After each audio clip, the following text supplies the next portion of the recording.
और आइए अब आपको बताऊं कि आखिर चंद्र ग्रहण होता क्यों है। वैज्ञानिक वजह क्या है? वैज्ञानिक वजह यह है कि कई बार ऐसा होता है कि धरती सूरज और चंद्रमा के बीच में आ जाती है और इससे सूरज का प्रकाश सीधे चंद्रमा तक यानी चांद तक नहीं पहुंच पाता है। पृथ्वी की छाया चंद्रमा पर पड़ने से ग्रहण हो जाता है। यह वैज्ञानिक दृष्टिकोण है। दूसरा, पौराणिक वजह क्या है? यह तस्वीर देख रहे हैं, इसका ताल्लुक है पौराणिक वजह से। मान्यता है कि समुद्र मंथन में जब अमृत निकला था तो विष्णु जी मोहिनी रूप रख देवताओं को अमृत पिला रहे थे उस वक्त। तब एक राक्षस स्वरभानु देवता का रूप रखकर कतार में बैठ गया आकर और राक्षस स्वरभानु ने धोखा देकर अमृत पी लिया था। यह बात सूर्य और चंद्रमा को पता लगी तो तुरंत विष्णु जी को बताया गया।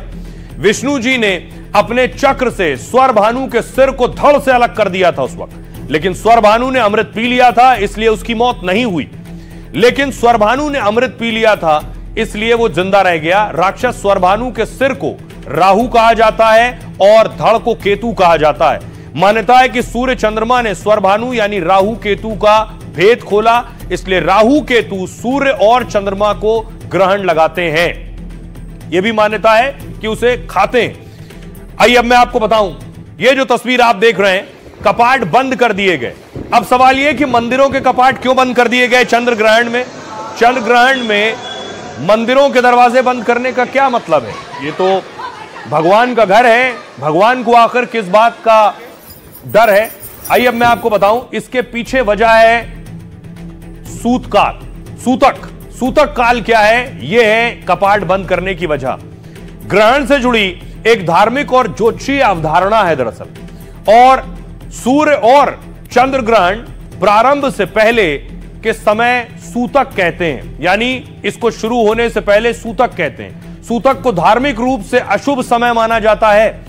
सूर्य और चंद्र ग्रहण का सूतक काल अलग अलग होता है, एक बात। दूसरा यह कि चंद्र ग्रहण से 9 घंटे पहले सूतक काल लग जाता है, यानी 9 घंटे पहले कपाट बंद। सूर्य का प्रभाव ज्यादा शक्तिशाली इसलिए 12 घंटे पहले सूतक लग जाता है, तब भी कपाट बंद। ज्योतिष मान्यताओं के अनुसार सूतक काल को अशुद्ध माना जाता है और इसलिए मंदिरों के कपाट बंद कर दिए जाते हैं, पूजा पाठ पर रोक लगा दी जाती है। सूतक काल और ग्रहण को राहु केतु के नेगेटिव एनर्जी से भी जोड़ा जाता है। मान्यता के मुताबिक ग्रहण के दौरान नकारात्मक ऊर्जा का प्रभाव बढ़ता है। राहु केतु जैसे ग्रहों का चंद्रमा पर प्रभाव पड़ता है जिससे वातावरण दूषित हो जाता है। मान्यता है कि मंदिर बंद करने से देवताओं को नेगेटिव एनर्जी से सुरक्षा मिलती है, इसलिए अयोध्या के कपाट बंद और इधर केदारनाथ के। देश के ज्यादातर मंदिरों के कपाट सूतक काल से पहले बंद कर दिए जाते हैं, लेकिन 5 मंदिर ऐसे हैं जिन्हें पूजा पाठ ग्रहण के दौरान भी जारी रखा जाता है। अब आपको बताऊं कि वो मंदिर आखिर कौन से हैं। मैंने आपको बता दिए बहुत से मंदिरों के कपाट बंद हैं, लेकिन वो मंदिर भी हैं जिनके कपाट अभी भी खुले हुए हैं। वो मंदिर देखिए, उज्जैन महाकाल, जहां शाम को भी आरती हुई, कपाट खुले थे, लोग भारी संख्या में पहुंचे पूजा पाठ के लिए।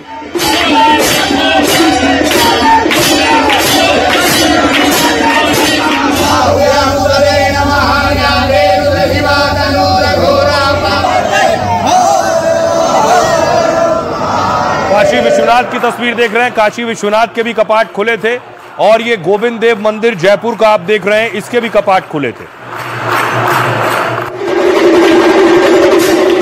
अब सवाल ये, कुछ मंदिरों के कपाट बंद तो कुछ मंदिरों के कपाट क्यों खुले? इसके पीछे वजह क्या है मैं आपको बताता हूं। सबसे पहले तस्वीर देख रहे हैं महाकाल उज्जैन। मान्यता है कि महाकाल ज्योतिर्लिंग पर ग्रहण का असर नहीं होता है, इसलिए ग्रहण के वक्त कपाट बंद नहीं होते और पूजा होती रहती है। अगली तस्वीर काशी विश्वनाथ की देख रहे हैं। बाबा विश्वनाथ मंदिर में ग्रहण का सूतक काल नहीं मनता है। ग्रहण से 2.5 घंटे पहले जरूर मंदिर के कपाट बंद कर दिए जाते हैं। अगला है लक्ष्मीनाथ मंदिर बीकानेर। मान्यता है कि एक बार ग्रहण में पुजारी ने मंदिर में भोग नहीं लगाया। मंदिर के पास के हलवाई को सपने में भगवान ने भूख लगने की बात कही, तब से इस मंदिर के कपाट सूतक काल के दौरान बंद नहीं किए जाते हैं। अगला मंदिर है गया में विष्णुपद मंदिर। गया के इस मंदिर में पिंडदान किया जाता है और जिसे ग्रहण के दौरान भी शुभ माना जाता है। कोट्टायम केरल में मंदिर है। मान्यता है कि कृष्ण जी की मूर्ति भूख से दुबली होने लगती है और इसलिए इस मंदिर को ग्रहण के दौरान भी बंद नहीं किया जाता है। आइए अब आपको सुनवाता हूं, सुनिए जरा। पुजारी बता रहे हैं इसकी हकीकत क्या है। सूतक जो है ये कालिमा है, ये भगवान के पास तक जाने का एक रास्ता वो बनाता है। इसलिए हम लोग प्रार्थना करते हैं, पूजा पाठ मंत्र जाप करते हैं, जो कि भगवान को किसी भी प्रकार का ये राहु और केतु द्वारा क्षति न पहुंचे। ये सूतक काल है। ये कपाट जो है सुबह 4 बजे जा करके खुलेगा। भगवान का सबसे पहले स्नान होएगा, स्नान करने के बाद श्रृंगार होएगा, आरती होगी, फिर जा करके भक्तों के दर्शन के लिए कपाट खोल दिए जाएंगे। चंद्र ग्रहण हो चाहे सूर्य ग्रहण हो, हमारे गोविंद के गहते ग्रहण में भी दर्शन होते हैं। जैसे आज है, आज चंद्र ग्रहण है, इसका सूतक लग गया तो 9:45 के पहले ही गोविंद के 9:30 के लगभग जो है दर्शन खुल जाएंगे। संकीर्तन मंडली और वैष्णव जन यहाँ संकीर्तन का आनंद लेंगे। तो खगोल शास्त्री क्या कह रहे हैं आपने सुना, और ज्योतिषाचार्य क्या कह रहे हैं। लेकिन अभी से चंद्र ग्रहण को देखने के लिए लोगों में क्रेज कितना है वो तस्वीर दिखा रहा हूं मैं आपको।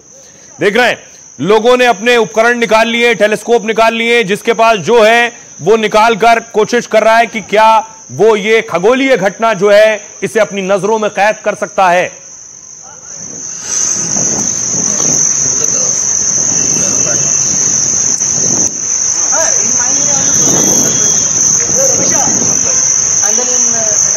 अब आपको बताऊं, सवाल यह है कि आखिर इस मामले को लेकर विज्ञान कुछ और कहता है और ज्योतिष कुछ और कहता है। सबसे पहले आपको बताऊं ज्योतिष क्या कहता है। ग्रहण को सीधे देखने से बचें, पर घर पर रहें, ज्योतिष ये कहता है। नहीं तो दूषित किरणों से आंखों पर असर पड़ सकता है।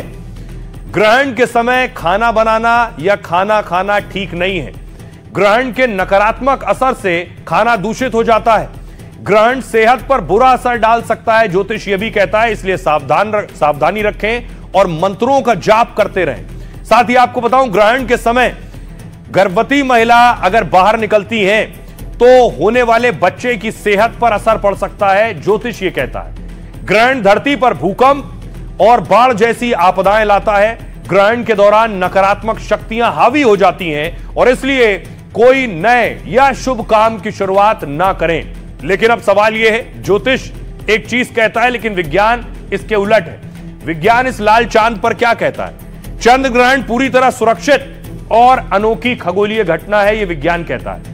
इसे आप बिना चश्मे के आसानी से बेफिक्र होकर देख सकते हैं। ग्रहण का खाने पर कोई असर नहीं पड़ता है, विज्ञान यह कहता है। पहले फ्रिज नहीं थी तो खाना बचाने के लिए यह मान्यता बनी है। ग्रहण का सेहत पर सीधे असर का वैज्ञानिक प्रमाण नहीं है कोई भी। कुछ लोग बीमार महसूस करते हैं तो डर या फिर मान्यता वजह हो सकती है, विज्ञान यह कहता है। ग्रहण का गर्भवती महिला पर भी सीधा कोई प्रभाव नहीं होता है, साइंस का कहना है। बच्चे की शारीरिक बनावट गर्भ में डीएनए और विकास प्रक्रिया से तय होती है। ग्रहण खगोलीय घटना है और आपदा से सीधे कोई रिश्ता इसका दूर दूर तक नहीं है। धरती में जैसे बाकी दिन होते हैं वैसे ही ग्रहण वाला दिन भी होता है। जब भी अच्छा विचार या मौका मिले तो इसकी नई शुरुआत हो सकती है। आइए अब आपको बताऊं, अब इस पर 2 मान्यताएं हैं। ज्योतिष और ज्योतिषी क्या कह रहे हैं इस पर, और विज्ञान क्या कह रहे हैं, ये जो मान्यताएं उस पर सुनिए दोनों। सामान्य आदमी का खाना पीना इसमें वर्जित रहता है। बच्चे, बूढ़े और रोगी ये सब लोग अशक्त होते हैं। स्वस्थ और वयस्क लोगों को हमारी तरह जो है उनको आहार व्यवहार नहीं करना चाहिए। कर्क राशि, कुंभ राशि और मीन राशि, 3 राशि ऐसी हैं कि जिनको नहीं देखना चाहिए। जो भी देखना चाहे वो अपनी नंगी आंखों से ना देखें, या तो एक बर्तन में पानी भर लें। तो आप कोई भी विकिरण रोधी चश्मा जो है उसका प्रयोग करके उसको देख सकते हैं, नंगी आंखों से नहीं देखना चाहिए। चंद्रमा ये एक प्राकृतिक घटना है, ये चंद्र ग्रहण है। और भी पिंडों के साथ में ग्रहण जब रोशनी रुकती है तो देख सकते हैं, लेकिन क्योंकि पृथ्वी सूर्य की, चंद्रमा की अपनी कोई रोशनी नहीं है, वो सूर्य की ही रोशनी को परावर्तित करता है। तो इस तरह से कोई क्षति हो, कोई नुकसान नहीं है, कोई डरने की जरूरत नहीं है। इसको आराम से अपनी छत से सभी लोग देख सकते हैं।